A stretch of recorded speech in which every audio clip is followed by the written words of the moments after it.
Usually, there we go, and we are live. So, hi everybody. So glad to be live with you again today. I know last week was a bit of a I will say debacle and not what I was going to say about it, but with kind of technology because of the storm. So, first of all, if you're in the affected areas by last week's storm, just know that we're thinking about you. And if you need anything from us in terms of grace for things you might be working on for us, just let us know. But let's all also virtually welcome Natalie, who's going to be my cohort today. Hey, Nat. Hello.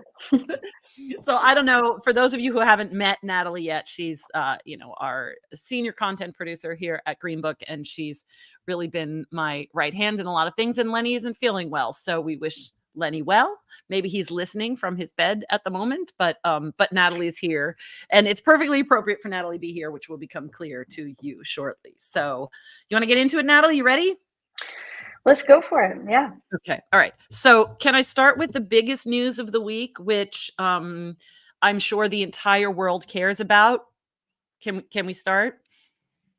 Yes. Karen, I guess you probably should make the announcement, but this is a big one. I'm very excited for you.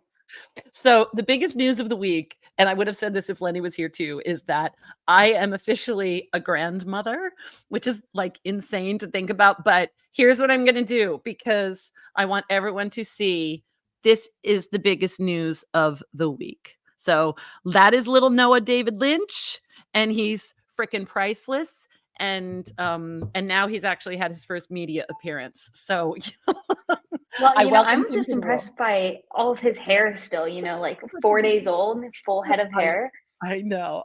He's so damn cute. And being a grandmother, let me tell you, is all that in a bag of chips. Although when some people have sort of said to me oh, congratulations, Grammy or whatever. And I'm like, dude, I am a Coco. I am a Coco with a capital K, and I'm not a grandma or a granny or anything else. Thank you, Matt. It's the greatest thing in the world. Aside from the fact that I'm not old enough to have a baby who had a baby. Yay. Thank you, Jess. I mean, seriously, do we need to talk about anything else today, Nat?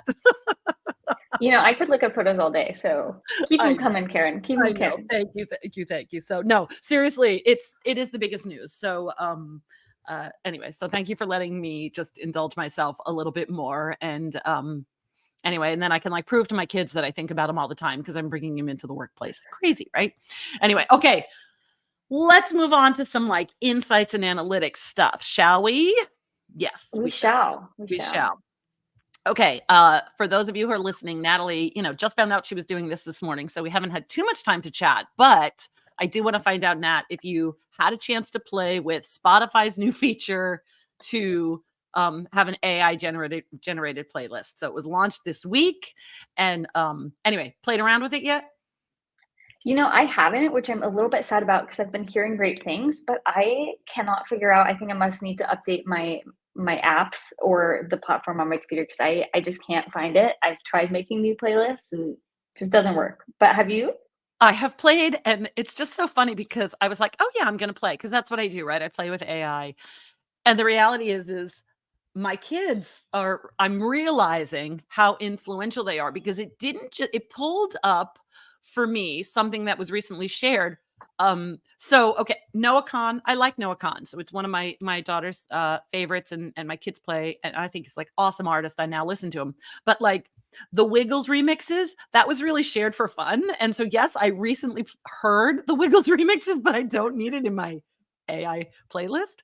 And then yesterday, just this week, Nicholas, my oldest, the one who just became a father, shared the song by T-Pain, War Pigs. And that now AI is oh, and she must like War Pigs by T-Pain. So I'm okay. I just have no words for it, because Spotify needs to maybe tweak this a little bit, because that is not an accurate representation of me. It'll do better next time, Karen. It's just got to get a little. Gotta have a little bit of time.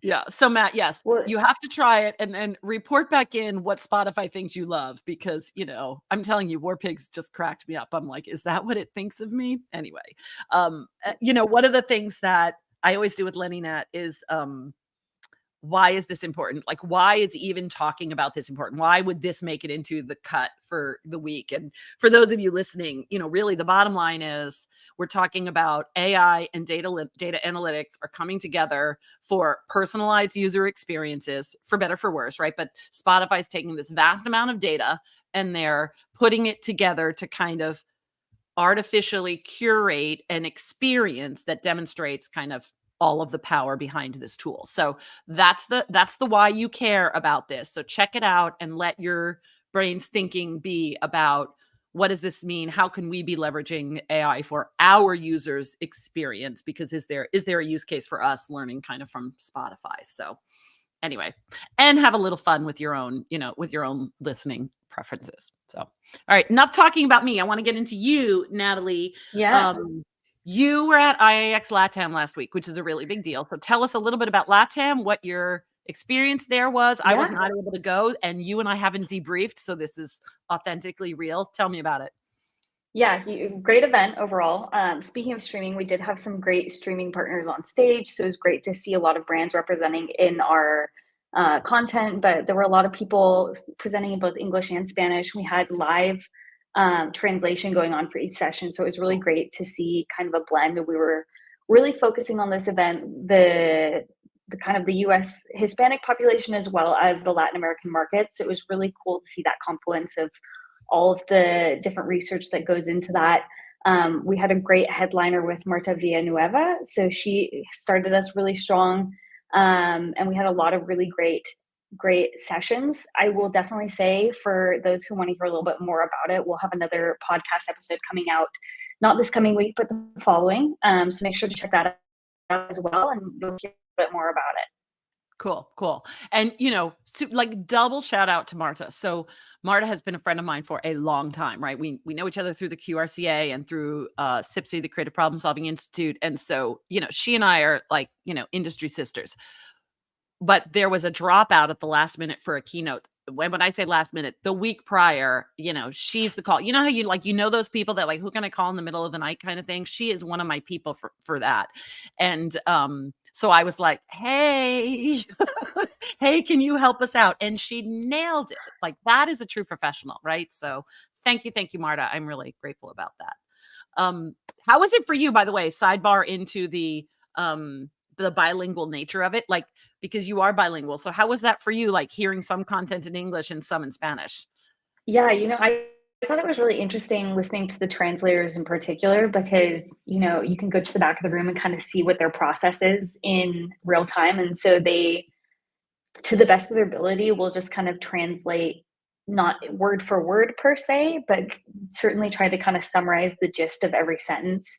So it's really cool to see that. And I think people are really excited to, I think, not only either be speaking in their native tongue, but like, I think, had a really interesting blend. So some people were even like had their slides in English, but then would have certain, like, do part of their presentation in English. So it was really, really interesting to see, but it was, I think, exciting for a lot of people. And, again, really, really good energy at the event. So yeah, we're pleased with the outcome and hoping to see that happen again at some point. Yeah. Very cool. Very cool. Any, like, content takeaways from it, or was it just there's just was so much it was hard to distill? Oh my gosh, yeah. I mean, there was so much happening. We, talked about, there was a session on creating fans within kind of your within your brand.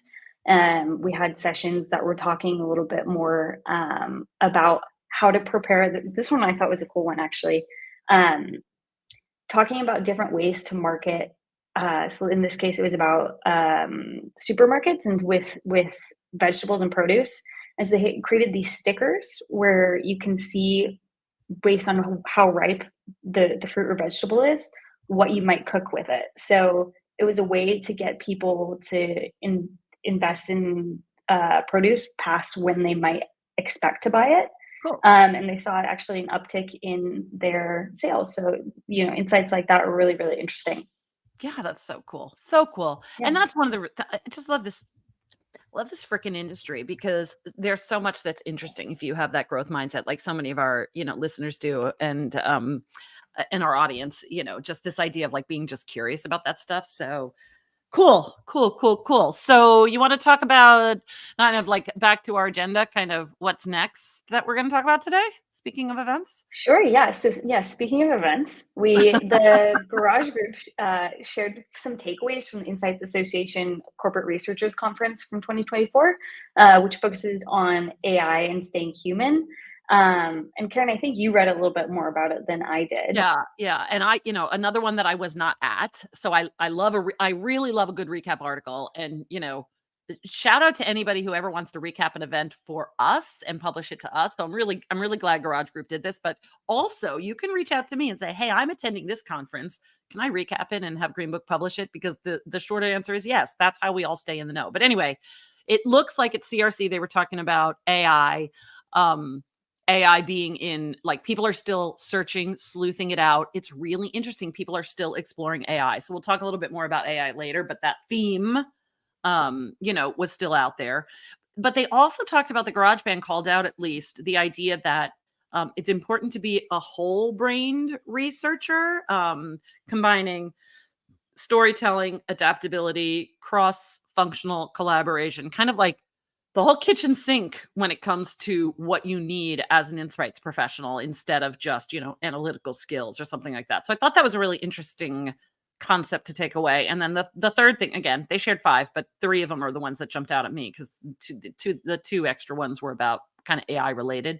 But anyway, this, don't be afraid to go against the grain, and it talks about kind of counterintuitive thinking, which I think is really interesting as a concept, because I feel like recently, Natalie, when we were recording a podcast, and I think it was with, it was either with uh, Stefan Gans or Nick Graham, or somebody was talking about creative intuition. Do you remember that? Oh, I know what it was. It was this talk from the CMO of the New York Mets organization.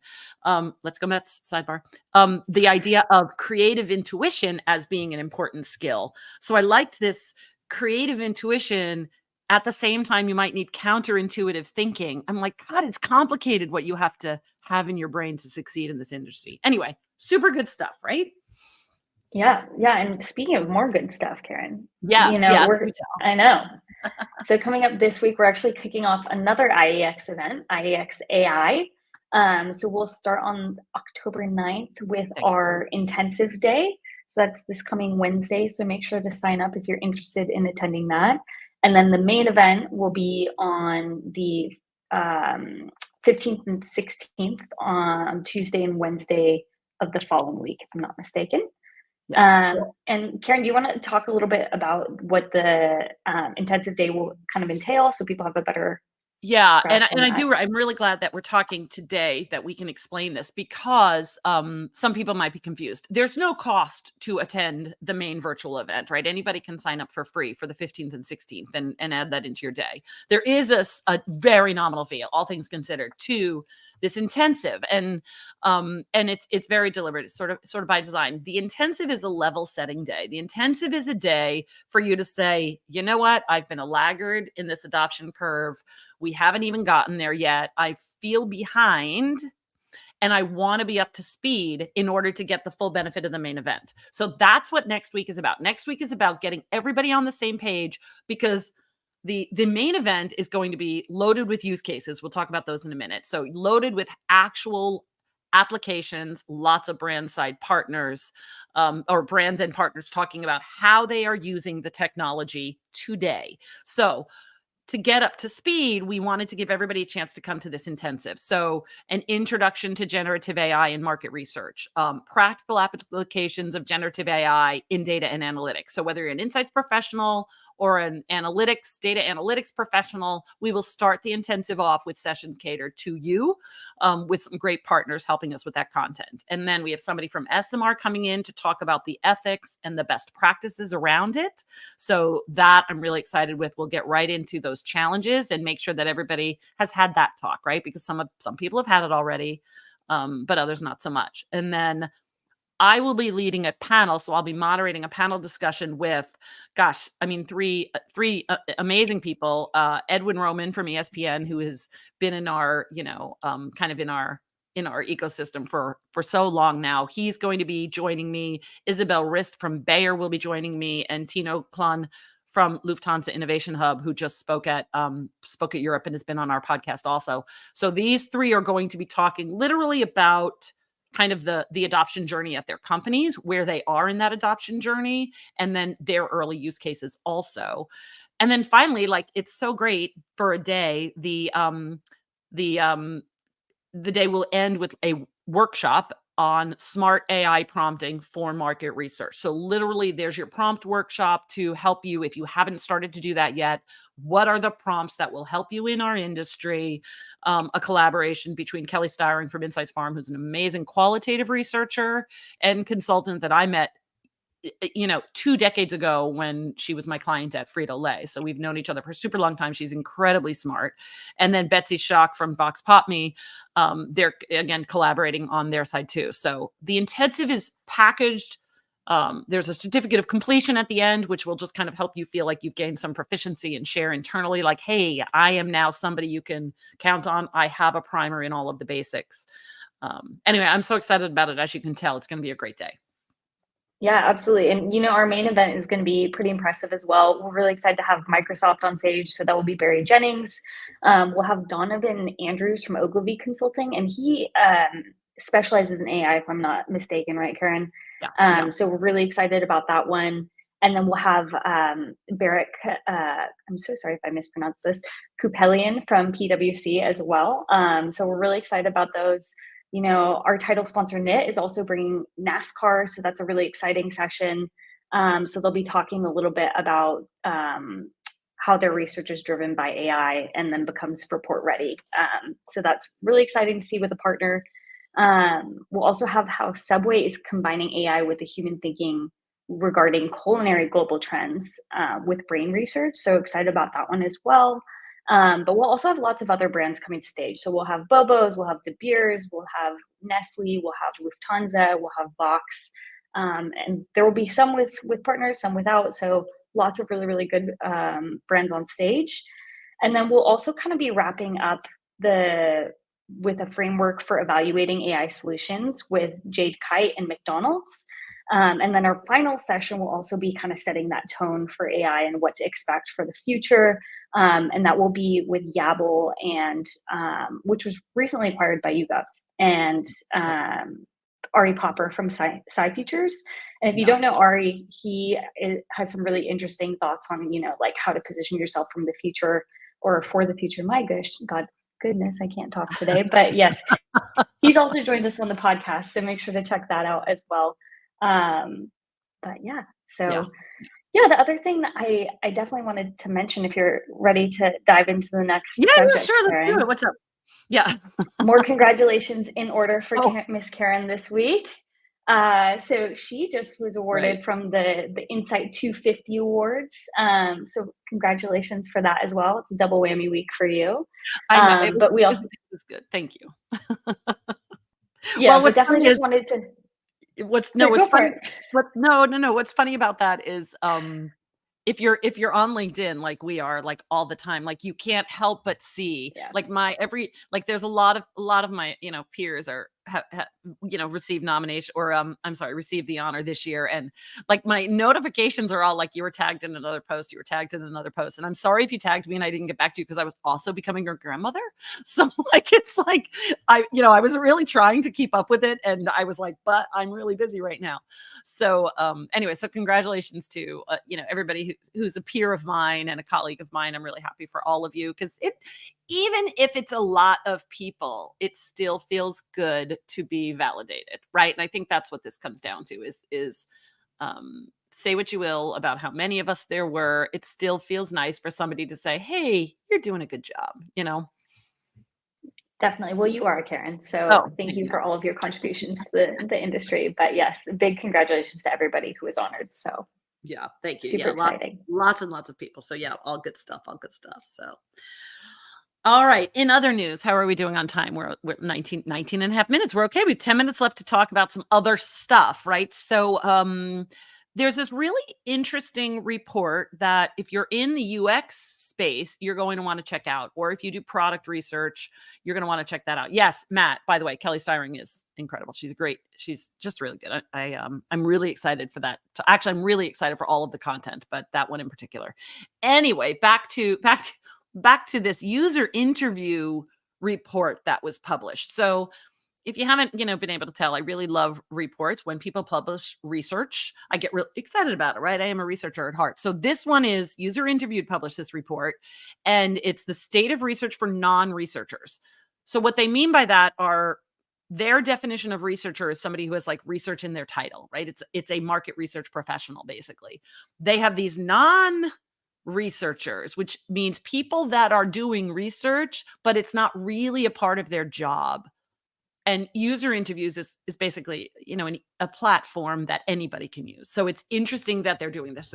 They're sharing publicly some of the needs of people who might need a little DIY assistance because they have to do research, even though they're not a researcher by trade. They're just a, product designer, and they need to do some research or something like that. So it's interesting if you're in the UX space, first of all. But there's a couple of takeaways that I thought were quite interesting. One of them was that non-researchers, people who are doing this work that's adjacent to their own, or as a task and a responsibility of their job, if it's not their full job, are learning on the fly, right? They're figuring it out as they go along. And I think about that, and I'm like, why does that matter? That matters because there's a significant opportunity to handhold some of these folks, right? To explore their needs and maybe offer them that help, that learning on the fly, right? So that's important. What are the training, like in my mind, I'm thinking if I were a supplier or a vendor, working with somebody like this, what are the opportunities to help them learn on the fly, learn as they're doing, not prior. So I thought that was really cool. Another thing is that they're at their best when they're supported by the researchers in their company. So if they are a designer and they have a UX team where they're doing user experience research specifically, so they have a UX researcher on their team, those non-researchers who are also doing the work will feel better if there's kind of this collaboration. And by better, I mean more confident in the work that they're doing, right? So that intercompany collaboration is really important. So if you're a UX researcher listening to this and you work with some of those folks, think about the importance of your support of them. I thought that was really interesting. And then finally, they were talking about this need state of the future being unwritten for the non-researcher. And the idea is that, similar to research, layoffs have impacted the user experience space, from designers and product professionals. So there's a lot of uncertainty right now with job security and, some role insecurity and ambiguity. And so it's good to know, if you have customers in that space, that they are also in that current need state of ambiguity and uncertainty, because things could change in their work world, in a day. So anyway, really cool report that I share with everybody. I hope you kind of take it in and learn from it. Yes. Yeah, definitely. I know I'm sitting there thinking, like, anything to add? I just did all this talking. Any other thoughts on that, Nat? No, I don't think so, but I think you summarized it well. Yeah, I think definitely, like I said before, I think, the user experience aspect of everything, I think sometimes can be segmented so much from the insights industry. So just really like important to kind of level set and ground back into that.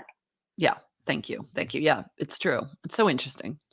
Anyway, okay. So here's another report I wanted to share out, and I'm doing a lot of talking now to share these things out, right? But Lenny had found this article about PitchBook. PitchBook releasing its Q3 2024 Emerging Tech Future Report, which has a big update on generative AI. And I don't really follow PitchBook, but I dug into it this morning. And PitchBook is a financial data and software company, and they provide these reports, this intel, right, on capital markets, including venture capital and private equity and mergers and acquisitions and all that. So Lenny follows a lot of that because of Gen 2. But this particular report, I was like, all right, I want to dig into this, not just because it shared it, because I am tracking all things AI right now. And the report itself covers a lot of verticals, right? So from healthcare to fintech, consumer applications to internal supply chain applications. Like, it's much broader than our industry.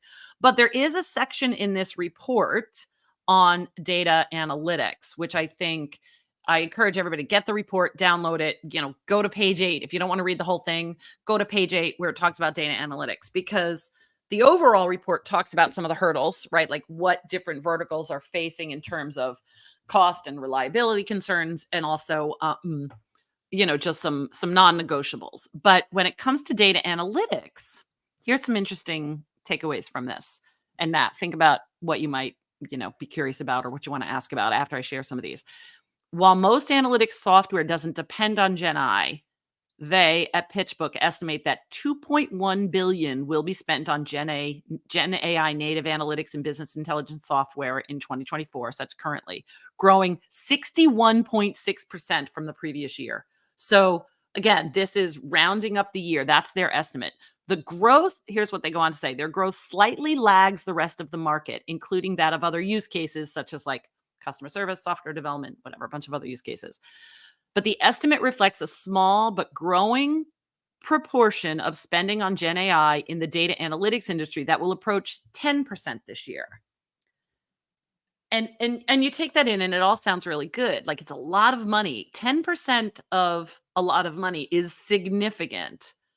But Gen AI data and analytics startups, though growing, are not raising as large rounds. So anyway, I just find it really interesting to think about the money. Lenny and I always say, follow the money, take a look at this and think about what's going on. What does this mean, right? Get your critical thinking skills growing. Like, what does this mean? It's a huge investment opportunity for some VC capitalists, but how can you, if you're a startup and you're trying to get across that you're a worthy investment, you might have to carry a heavier lift to convince them, right? Because they're being a little more cautious in that space. So anyway, anything you want to add there or any other thoughts you have, Nat? Because that's big stuff. Yeah. Yeah, I'm just thinking about that. I think it's surprising to me that, it's lagging behind other industries, because it seemingly, being in the industry, you see so many different platforms that are coming out with different parts of AI. So Yeah. it does make you wonder also, if some of these clients are thinking more long term about building out their own LLMs, what that really looks like. Yeah. Yeah. So yeah, I mean, Well, and I I think think it's just go ahead. I'm sorry. no, I was just gonna say, I think it raises more questions for me than anything. Yeah, it does. And I think that one of the things it does for me is I remember when I was a qualitative researcher, I remembered putting my career in perspective in the bigger picture of the insights analytics professional and their role, right? Like qualitative is such a small proportion of the greater industry, especially when you combine it with data and analytics. So part of what this does for me is it has me realizing the AI use cases in data analytics, let alone insights, is a fraction of what's happening in the AI world. Like, check it out, see what's happening. They talk about the agriculture industry, about climate. They talk about, all of these big use cases. So put our use cases for AI in perspective to this huge picture of what actually is AI is driving, because it is so much bigger than all of us. So Right. And I think, there's so much growth to be seen in every industry. Like, obviously one of the call outs was customer service. And if yeah, anyone's used the AI customer service, it is not great. yeah, So we'll exactly. see. Yeah, exactly. Yeah. So anyway, all right, one more article. Why don't you tell them about this last article that you Yeah. shared? So one more article is the Harvard Business Review article, which was exploring whether AI can outperform human CEOs. So a little spicy, we like it. Um, yeah. So basically, the article talks about how AI can outperform human CEOs with data-driven tasks, but it lacks the intuition and adaptability to handle unpredictable events. So it suggests that the future of leadership will really be kind of a hybrid model, where AI augments that human decision making, but doesn't replace those tasks. So Yeah. really interesting read. Definitely check it out. I think Carly will be dropping. Oh, she did drop the link Yeah. as well. So yeah. Yeah. Yeah. I think that, especially in the context of the conversation where we were talking earlier about like creative intuition and then counter intuition, like if AI is lacking this intuition and yet so much of, strategic leadership involves either trusting your intuition or going against intuition, even discerning which one of those you do is not an AI function right now. Yeah. So yeah, so hats off to CEOs who are navigating this world. Maybe this article will give you a little context. So, and speaking of unpredictable events, to wrap up this podcast, how do you like that segue, Natalie? It's a good segue. Thanks, Karen. Good segue. So unpredictable events. So in addition to, becoming a grandmother this week, I got some unfortunate news this week that Natalie will be leaving Greenbook. And we're going to let her just kind of explain what she's doing next. But I wanted to share this with you all and use this opportunity to explain it, because she has touched the lives of so many of our listeners as, our podcast producer. So many of you have been on the Green Book podcast, and she's been a part of that. You've seen her on stage at our events as recently as last week. And she has talked to hundreds of speakers for all of our events. So Natalie, why don't you tell everybody what you're doing? And let us wish you well when you're done. Well, thank you, Karen. Yeah, I am taking some time to go explore a little bit more of the world. So my partner and I are gonna head over to Asia and see where that takes us. So we're quite excited to just take some time and see, a little bit of every a little bit of the world, I guess. Yeah. Yeah, a little bit of the world. And for those of you that haven't sort of been tracking this, Natalie had moved to Spain this summer, where she was living with her partner. And then right now she's in Greece. So she's already started her exploration phase. But I've said it before and I'll say it again, like, what a great time in your life to do this, because doesn't always happen once you kind of get settled into a different sort of routine. So it's perfect time for you to be doing this. We're really happy for you, Natalie. Sad that you are leaving us, but really happy for the adventure ahead. So if you are, if you're somebody who's been in touch with Natalie, this is just kind of like calling out. This is your time to get in touch with me in the interim until we figure out what we're going to do next here at Green Book, because Natalie, you're irreplaceable. Well, thank you. I'm definitely going to miss the Green Book team. I will say that. So, yeah, much love to Green Book and, everybody that I've been able to work with. So, definitely will always be very special time of my life. So, yeah. Well, thank you. Thank you for being so transparent. We're all about that here, right? We're like, let's just call it out and say what it is. So, so thank you, Natalie. Thank you, Carly, really for all you do. And everybody else, we will see you. No, yeah, see, Matt. Thank you, Matt. Congratulates, do your thing, live your best life. I know there are going to be some of us who are like, damn, that actually just like, anyway, it's going to be a great adventure, and we're really excited. And you'll have to send pictures to me every now and then personally, and I'll hold them up to the screen and say, so today, Nat's in, wherever you are, like, just for anybody who's following. So it's exciting. It's exciting. Anyway, thank you, everybody. We will see you next time on The Exchange. Have a great week. Bye-bye. Bye.